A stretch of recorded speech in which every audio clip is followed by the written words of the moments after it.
And welcome back. This is the Great Classic Rock Debate. I'm Kenny.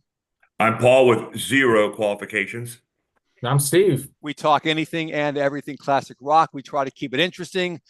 We try to have fun. If you're watching right now, please like, comment, and subscribe. We will love you for that.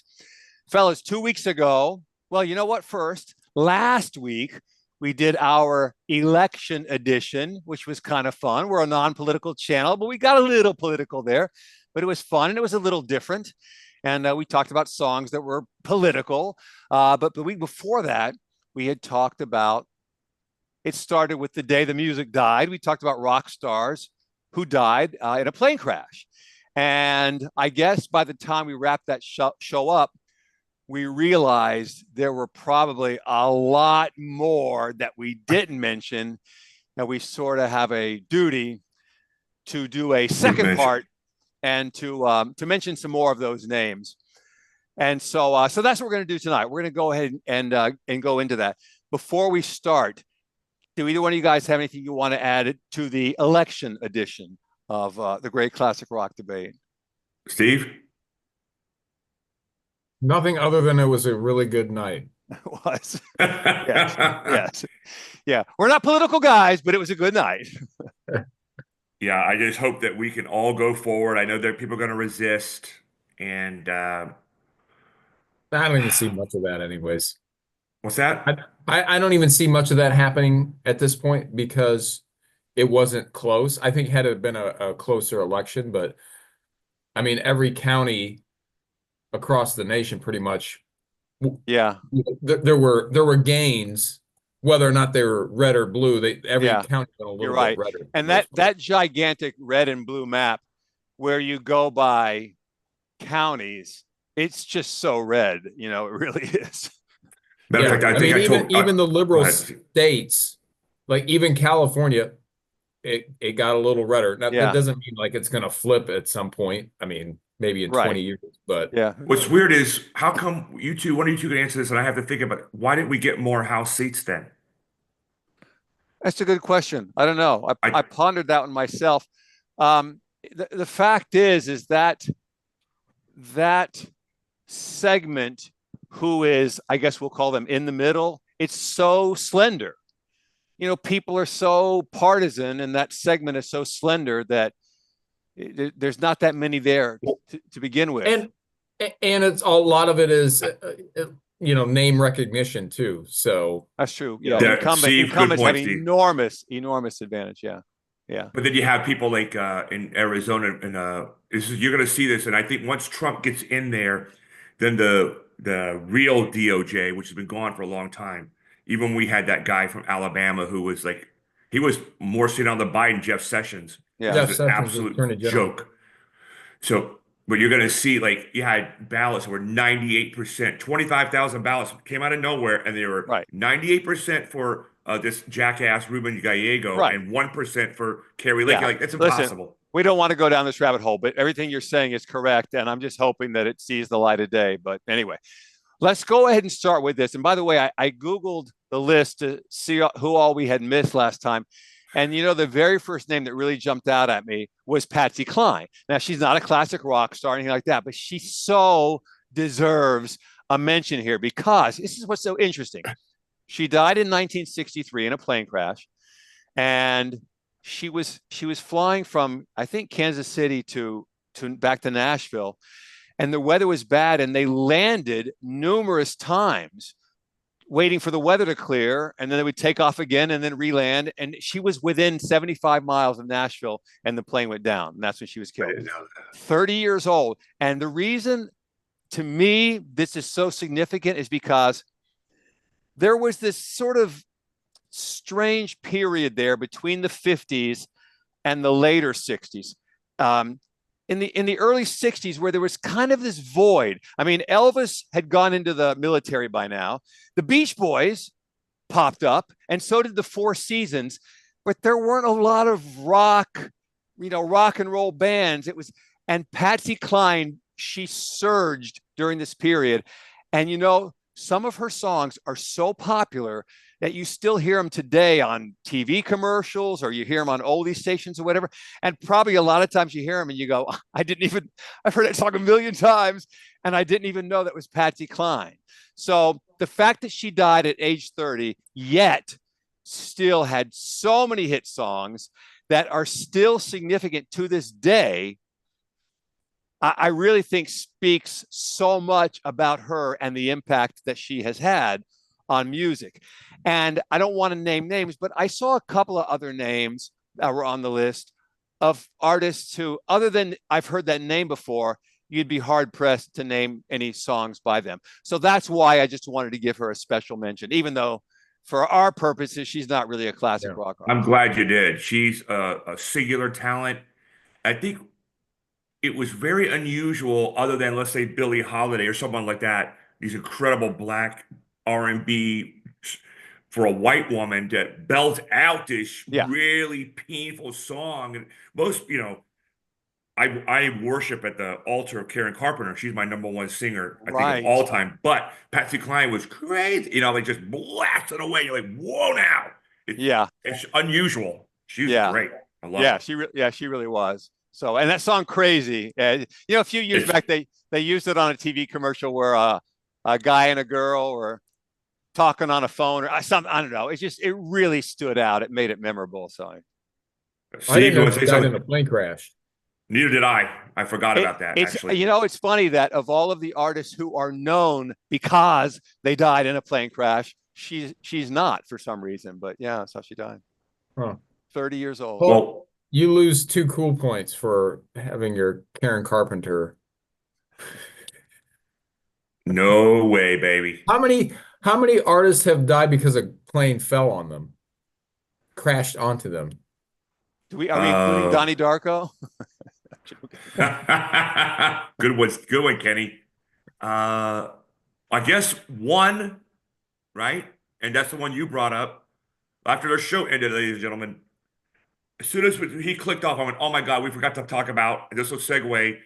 But before we go to that, mention that name, Steve had the other name. I went, "Oh my God, Steve was a genius." I was like, I Randy Rhodes? Randy Rhodes. That's the one Yeah. that always comes, I always think of anyways. Yeah. Well, because Yeah. you're so young, that's why. I mean, Yeah, yeah. yes. Then Uh, number 2 is actually Buddy Holly. So Right. well, the one I talked about, the one I brought up too, like John Denver, and Right. And he was really a 70s artist and his plane crash was in the 90s. But that was another one that I had just looked up and it was also unusual. Oh, by the way, his real name is funny.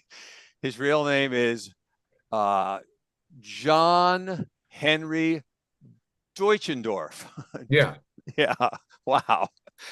Who knew? Yeah, he Well, started out with John. Go ahead. I was got a bad joke. Go I ahead, did. Steve. All I was going to Yeah. say is it says he was an experienced pilot, even though his license had been suspended following a drunk driving incident. Yeah, Not he drunk gotten. flying, drunk driving. And the investigation determined that he probably was trying to switch fuel tanks in Yeah, flight, on but the east side of pressed. his head. Yeah, He was died in an experimental plane. The plane was one of those planes with the engines in the back, and he was a really good pilot. Yeah, he And was. I saw a whole thing on this and how he got confused supposedly because the right, tanks, the gauges were back here, where I'm pointing, and he right, made a mistake. He probably didn't have that many hours in that kind of plane, and right. usually the gauges are in front of you. And someone could So correct me, but I saw the whole documentary on that plane. most Okay. people What's the recognize John Denver because he sings a lot about the Rockies in Colorado, which is Correct. where I'm from, and I really enjoy his music. But the song Country Roads, which is about West West Virginia, Virginia. Yeah. Yeah, what I have heard is that it was also supposed to be about Colorado, but it doesn't rhyme. it doesn't rhyme, and so that's why they changed it to West I Virginia. read that. I read that it was originally about Colorado, and somehow the wording worked out better if he said West Virginia, so he went with it. So Yeah, because that's when Leonard Skinner, who also died in a plane crash, had it was originally called "Sweet Home Jacksonville." It just didn't work. Sweet Home Mississippi, Sweet Home Georgia, Alabama. Oh, that works. Alabama. Sweet Home Albuquerque. Albuquerque. Right. Well, and so we're not here to dishonor anybody, but let me just say this real quick about John Denver. He was big in the '70s, had a lot of hits. The song I always really liked was Calypso. I just it was a little different for him, but it was kind of a happy pop song. But this one song, it was nails on the chalkboard, was Sunshine on My Oh. Shoulders. Oh my God. It has to rank near the top of most overplayed songs in history, Oh yeah, because at the time it was popular, it would come on the radio and I would say, I swear they just played this 4 songs ago. yeah. They just played it over and over again. And I don't know how it went to #1 on the charts, but it was absolute Because it was torture. played over and over. That's why That's it went to why. number That's one. why. Self-fulfilling.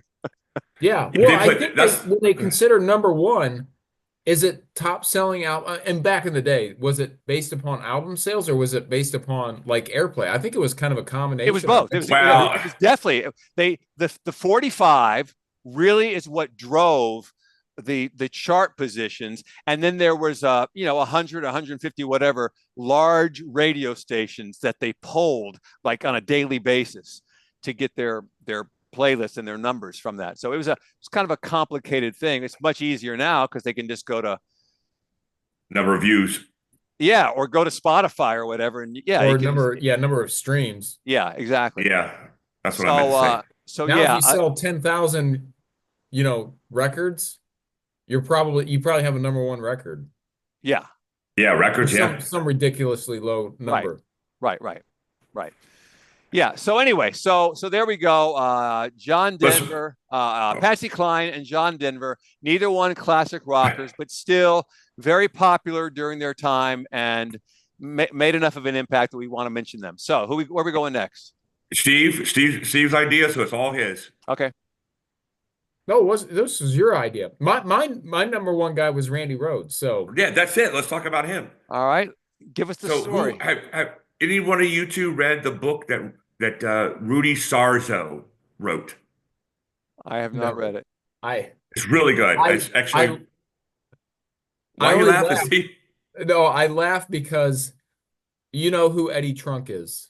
Yes, of And course. on that metal show, which is obviously a huge influence on at least two of us on this this Yeah. channel, it was like every week one of his special guests was either Rudy Sarzo or Mike Portnoy. So that's why Oh, that is true. just like it was like every week I got Rudy Sarzo or Mike Portnoy. And so that's I don't know, that's just Well, okay. So in the book, he talks go ahead. about there was a tour bus. And they're over there near Maitland, Orlando, like rural Orlando, and the guy who was going to take him up for a ride. He was like a pilot, and he said, "Hey, you guys want to go up there?" So Randy Rhoads and this black woman, who was like the publicist for the band, I think it was 3 or 4 of them, got in the plane, and then when they're up there, the woman the woman who's there, she goes, "Oh yeah, that's my ex-husband who's flying the plane," and we had a really contentious divorce. Okay, so Ozzy and these people on the ground, and Rudy's hearing this woman say this, and then it was like 20. They were doing all this stuff, and then he supposedly like he was gonna buzz. I always heard he was gonna like, here's the bus this way. He's gonna land on top of it. But Rudy Sarzo says that plane was coming in at perpendicular, and his theory was he talked about this in the book that the guy was trying to kill his ex-wife Huh. with the plane, That's and didn't interesting. care that he killed the top 5 guitarists of all time and this Wow. black woman. So he says the guy was nuts, and it was like people out there, unless you know this pilot yourself, don't get on these small planes. If the guy takes offense, or the woman takes offense, fine. You're alive. Let them go up. You know what I'm saying? Like Steve and I had to rent a plane once, and we went to an airport, a bigger airport, and we talked to this guy, and we had his guy take us up on the airplane. But he worked he was a pilot instructor who took us up. It wasn't some guy I don't And we were like. about 300 feet off the ground. So I felt like, maybe we could jump out and live. Okay. which that leads me to the other person who is not classic rock who died in this modern era, and that's Aaliyah. Aaliyah, correct. That, Yeah. that's the biggest She, loss in music history. That's got to be the most I, I, tragic.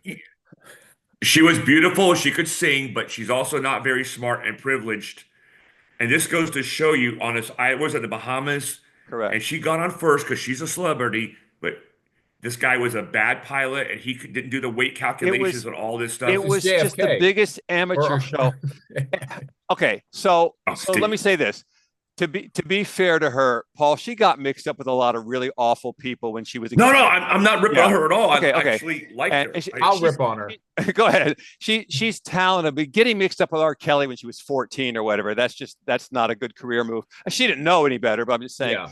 So they went to the Bahamas. I think it was the island of Eleuthera. And I've been there, by the way. It's a long, slender island.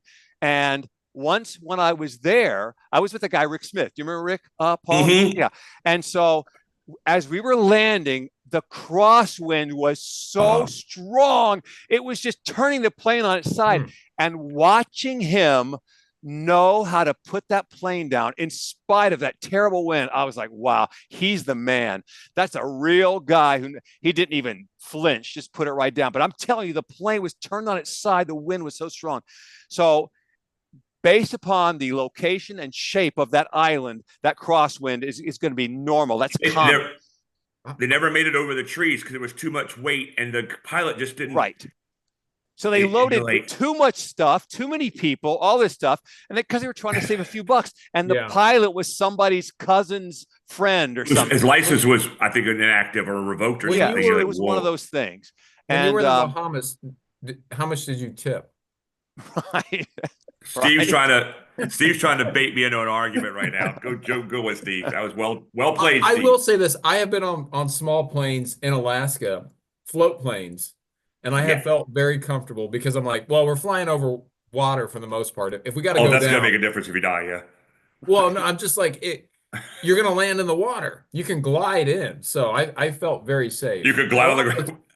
A lot of those guys they've been doing it for decades. Yeah, that's the difference. And I've watched them, not that I know anything about flying an aircraft, but it's on autopilot the whole time. And like, if you can pull back on the throttle or the whatever it is, see, this is how much I know, to take off, like you can land the plane. And most of it, the autopilot does 95% of the work anymore. Steve, you should stop. Okay. I watched the guy the entire time. I watched that guy do brain surgery, and all he did was cut open and pull stuff out. 45 minutes. He flew like with his arms like this. He had a cell phone up, and he was like Facebooking his wife. And like every 3 or 4 minutes, he took his like index finger and just touched the controls, like ding, to set it back on. Well, hold on. When you got on the plane, it was just you, right? No, there were probably maybe a half dozen people on. So he was counting how many people, when he was counting the weight. He knew how much weight was being brought onto his plane, right? And so he knew he had these tolerances, right? Like, I'm sure. Like there's a comedian, he's dead now, John Panette, that really heavy comedian, really funny guy. He died in and he would go, no, we didn't. I'm being terrible. One of his routines was he goes to the airport and he's checking in, and the guy goes, well, how much do you weigh? And John Panette goes, if it's that close, I won't fly. Yeah, they do have strict weight limits though. Like you can't be more. Of course. They ask you for your weight and how much all your gear is and all that stuff. Yeah, and that's what the poor thing, Aaliyah, she probably weighed about 95 pounds. But I'm just saying, like, when you get in the plane, you're oblivious to what's happening behind. Like when you fly commercial, you don't give a rat's ass, right? Because people are stuffing stuff in there. There's people on the plane could carry a lot of weight, especially with jet engines, right? But those propeller planes, man, it's hundreds of pounds is a big deal. Yeah. I don't know if that was her plane. Was that a prop plane? I don't know. Yeah, it was a prop plane. Yeah. Okay. And it was a rental. Seriously, I read, it was like a month or two. I read an article about just how amateurish, and they were just going to save a few bucks here and a few bucks there. It's like, Oh, oh yeah, who cares about whether we live or not? Let's just save a few bucks.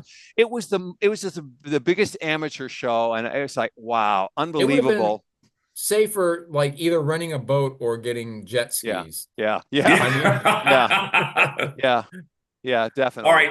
Let's All move right. on. Moving on. Do we have anybody else that we've Well, I've left? got one, but if you guys, either one of you guys want to No, go no, first. no, no, no, no. You go for it. Okay, so this would have been August 27th, 1990. Technically a helicopter, not a plane. Stevie Ray Vaughan.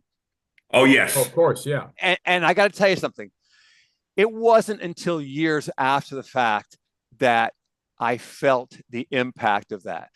Because in the 80s, as his popularity was really growing, it was he wasn't crossing over onto the pop charts. So it was within the blues and blues rock and guitarist community that he was making waves. But the pop audience, you might have heard his name, but you know who he was, right? And so then he dies. And after he dies, I'm hearing more and more people talk about, man, that guy he was phenomenal, this and that. And I'm going, okay, I don't even really know where did he come from. And he was the guitarist on David Bowie's Let's Dance album.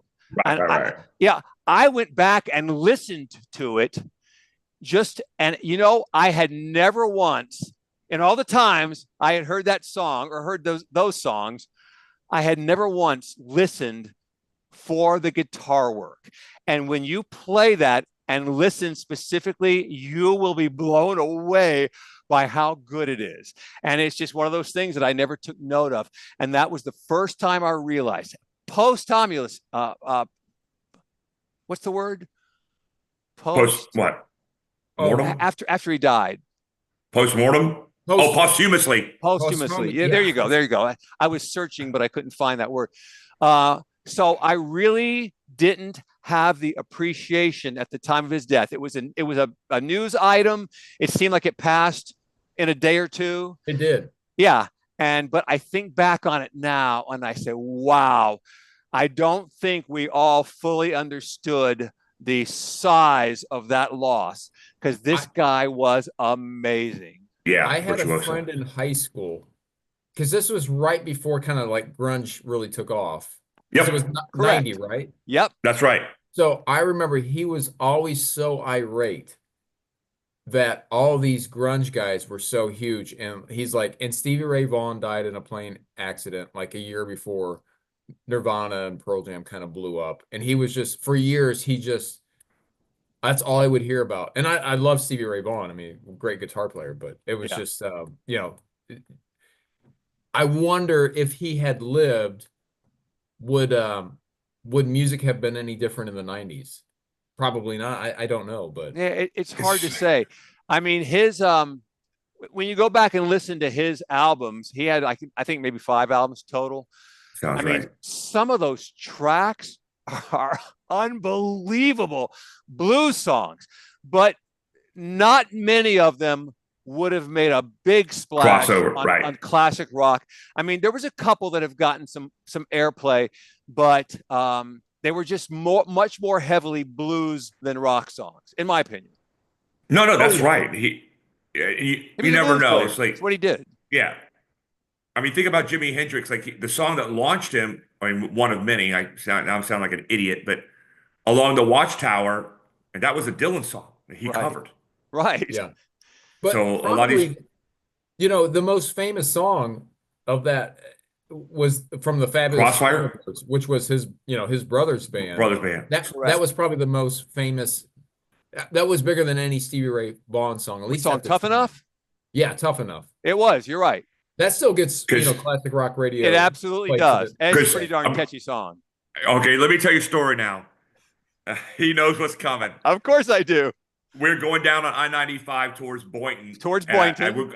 And I said, The "Oh, man, radio I'm is really-" not playing. The radio is off. So I said, yeah, I like that song. Wrap it up. I'll take it. It's catchy. And he's like, this is horrific. I can't stand it. I'm like, no, we'll do is catchy. Wrap it up. I'll take it. Blah, blah, blah. And I like that song a lot. And I like that band. And so all right, turn the radio. We turn and I clicked that radio on. That's the song that's And on. that song was playing. Wrap it up. And I The looked it odds up. were like 1 in a million, and it was God playing. is talking to you, Kenny Harbin. Yeah, he was.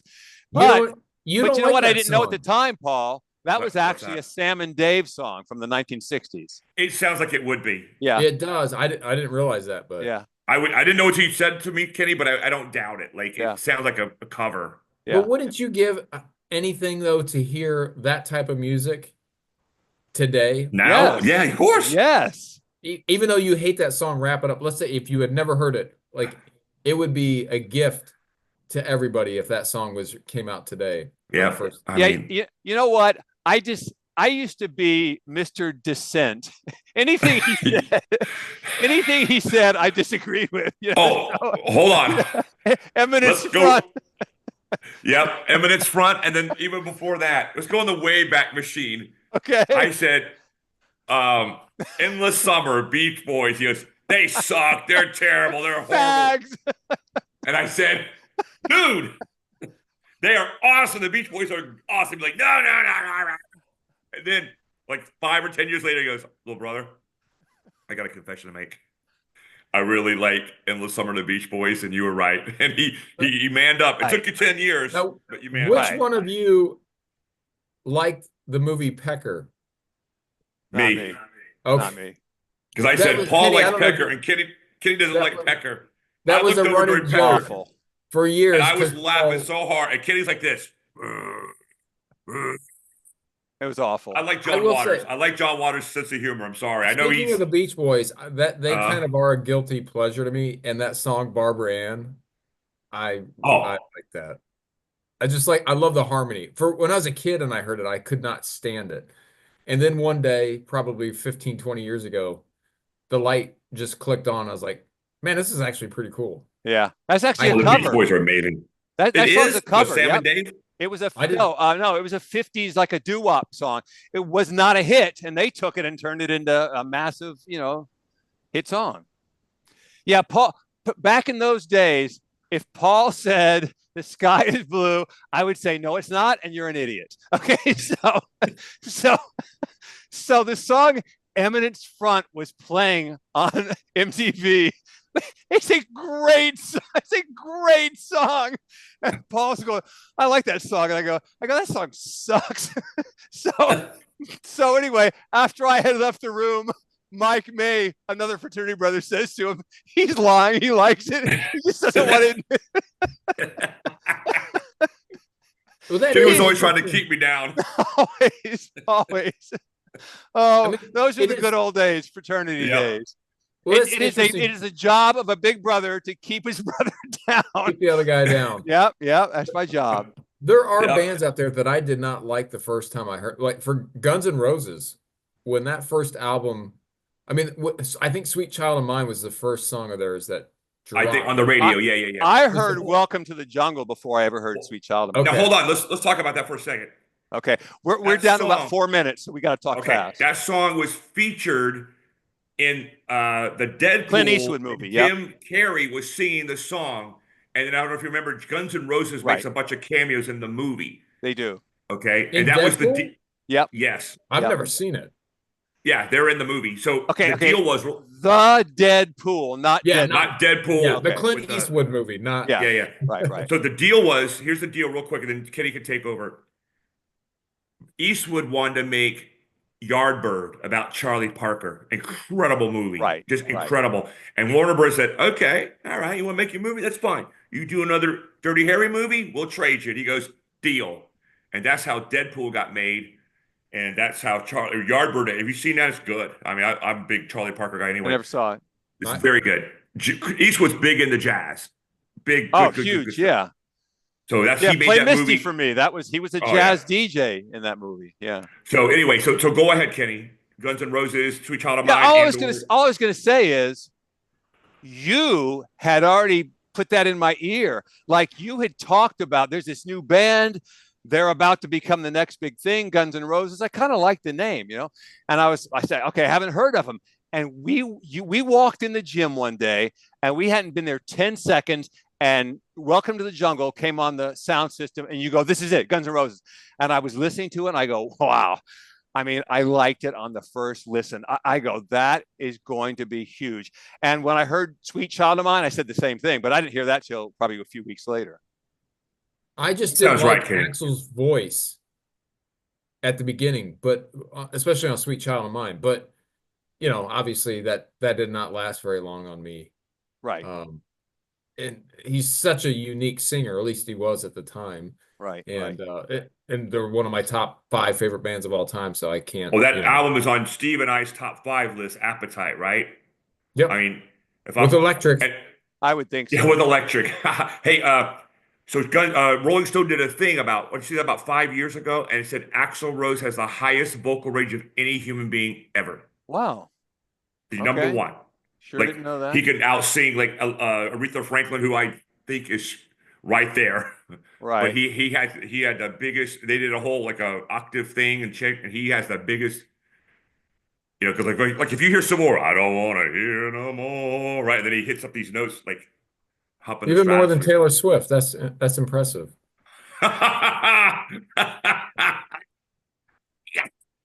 Yeah, she's All got $1 right. billion, so Okay. Do what? we have anybody remaining on our list of rock stars who were killed in a plane crash? You guys did How about mention. this? Go ahead. Go Go ahead. ahead. No, All I was how going to about say rock was you stars? guys did mention Glenn Miller, again, not a rock star, a jazz artist from the 40s, but he died in 1944 in a plane Did, crash. In And in Europe, yeah, yeah, did and we because of his influence, he still deserves a mention. So, did we absolutely. mention Ricky Nelson? I know not a rock Yeah. guy, but we didn't. I mean, we mentioned it. We didn't really give any sort of background. He died in 1985, and of course, his era was the 1960s. Such an interesting career path. He started off as A on the child Ozzie and Harriet prodigy. show. Yeah. Yeah, exactly. And then was turned into a pop star. And I got to tell you, he had some really good songs. And then the greatest part, though, of his career was in the early 70s. He had this monster hit called Garden Party. Garden Party. Okay. Yep. Yeah. yes. Which he had not been on the radio in years. And that song went straight to number one. So what happened was some concert guy had put together this idea of an oldies. So he went and recruited all these guys who had been real big in the either late 50s or early 60s, but they had fallen off. And so he was going to have all these rock stars of yesteryear. And Rick Nelson was one of the guys recruited to play. So he was kind of happy about it. He had been working on some new material. And so when it was his turn to perform, and by the way, John Lennon was there because there's some anecdotes about some of the things he was saying and Walrus. doing. And yeah. Yeah. And so when Rick Nelson got up on stage to play, he started play. He had recorded some new stuff and he was trying to bring some of his new material, and people were booing like, we want you to play the stuff from the 1950s. And it was kind of hurtful to him because he's like, wow, I've been playing all those songs over and over and over again all these years. I'm still creative and I'm trying to put out some new material, and they didn't want to hear it. So he left the stage early and got in his car and went home. But he got home and sat down and wrote the song because it was Madison Square Garden. That's where it was held. So he sat down. I went to a garden party to reminisce with my old friends. And but he tells the story of how the song, and then the punchline from the song was, you try to please everyone, but you can't please you everybody. can't please everyone, so you got to please yourself. And that was the whole takeaway. I was there trying to make them happy. They didn't want to hear it. Well, you know what? I can't please everybody, so I'll please myself. So, and it was a great song. When did that song come out? I'm going to say 72. 70s. Okay, Yeah, I thought right. I thought it was like an early 80s song, but I did not No, hear no, that no. until the first time I heard that song, Paul, is actually with you when we were in Maine. It came on the radio, and I had never heard that song before.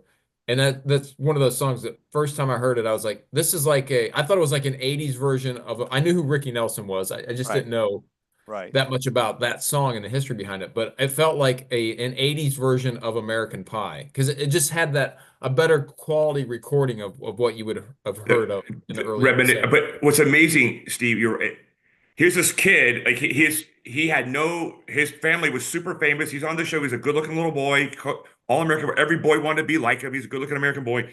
And it turns out the dude had a lot of talent. The guy was talented. He could, Right. and he's like, I'm not just a prop. I'm not just a Right. good guy. I could play. Yeah, he was really talented. Yeah, no Yeah. question And about he it. also, one of my favorite movies, he's in that Rio Bravo with Dean Martin and John Oh Wayne. yeah. So, and he sings, he plays a number in that. Right. It's a couple numbers and it's really good. So, And just for the record, he died. It was New Year's Eve of 1985 In Alabama, in right? a plane crash. Was that? I think Yeah. he was I think on it's a way to a concert. Gunnersville. Yeah. Yeah. It was Sounds Texas. right. Somewhere Oh, in is it Texas? Yeah. Oh, I keep getting that And the confused. plane had an interior fire which killed all 7 passengers, but the pilot and co-pilot survived. They were able to land the plane before they were asphyxiated, but not the passengers. They were passengers. Oh God, that's the worst. Okay, guys, we got about a minute and a half. So any final thoughts? We got to wrap it up. Was he the pilot? No. Okay. No. Check out Rio Bravo, the movie. Okay. Great movie. Great the movie. 60s. Rio Bravo is what the Mexicans call Rio Grande, just for you people out there in the real world. Oh, okay. Yeah. Great river. Which will be fortified. Okay. All right. Well, then we're going to go ahead and wrap it up. This is the Great Classic Rock Debate. I'm Kenny. I'm Paul. I'm Steve. And we thank you. If you are watching right now, please like, comment, and subscribe. And we will see you next time.